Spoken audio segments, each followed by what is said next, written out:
Myself, like many others, was first introduced to Nujabes through the 2004 animated show Samurai Champloo, directed by Shinichiro Watanabe, in which the trio of a nonchalant Ronin, a breakdancing badass, and a steadfast teenager would roam Japan slicing dicing shit up along the way, with some groovy ass jams playing in the background.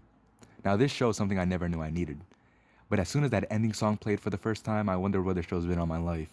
The ability to make a sound song so nostalgic yet serene made me shed a few tears. Minmi's vocal performance, along with the bittersweet melody in the background, had me itching for my next fix. I needed something like this record immediately.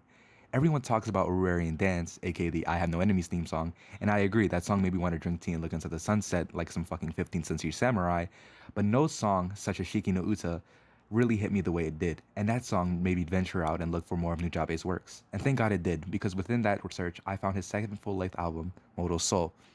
Now, boy, oh boy, somebody get Martin Scorsese and have him hold his hands up for a second time, because this shit's pure cinema. It's safe to say Modal Soul is my favorite album of all time. I've never listened to a project before and thought to myself that every song on it is a 10 out of 10, and no song on a project has so much replay value as Modal Soul did. Nujabe's ability to make the beat sound like a spiritual symphony is something that can't be understated. When I ask most people why they love Nujabes and the impact he had on them, almost always am I met with the response that his music helped them out of a dark, stressful time in their lives, and that sentiment is no different for myself. His tranquil, calm, beautiful melodies would always put a smile on my face, no matter what stressors plagued my mind in the current moment. Simply put, on a song like World's End Raspity, watch those fears and lies melt away. Shout out Ikaru Utada.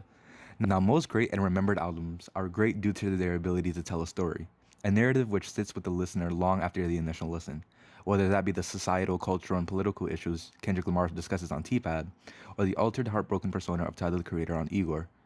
However, Nujabes is an artist which makes purely beats. Sure, his albums featured amazing vocal performances from Sis Star, Apani B, and Shingo 2, each of them adding their own amazing piece to the puzzle, but even without these features, it felt like each song on the album told a story, almost like it imitated life, more specifically the beauty behind the struggle, the beauty of it striving to achieve a goal.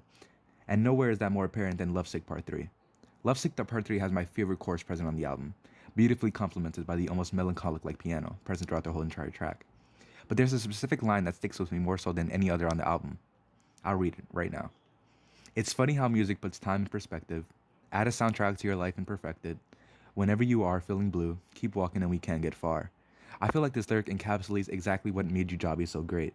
Every single one of his songs would bring you back to a certain point of time. It would make you feel nostalgic for experiences you may not have lived yet, fond of times long past, and hopeful for the new future on the horizon. See what I did there? Nujabes wasn't just a great producer, he was an amazing storyteller. He aptly named his songs, and two of my favorite examples of this are Worlds and Raspity and Horizon. Both of these songs have little to no lyrics, yet if you were to hear these songs, you would understand just how much sense their names make.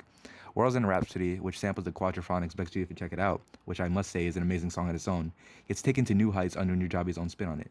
The added drums, the reverb, it's art. When listening, it makes you understand the title. The song feels like a celebration of life, a triumph of adversity. It sounds exactly like a song that would play at the end of the world, and me personally, I'm finna be jamming this shit before the news drop. Horizon is the final song of the album, and is very narratively fitting. What does one associate with the horizon? That would be the sunrise or sunset, symbolizing the end of a cycle or perhaps the birth of a new one. Horizon evokes such emotions, like a closing curtain on a chapter in your life, yet at the same time invokes hope of a brighter future. I feel like this is exactly what Nujabes was going for, and he got the message across beautifully. Nujabes left a large impact on me, and I'm ever grateful for his musical contributions, as they shaped my perspective on life and its flaws. So thank you for Nujabes, and thank you for watching.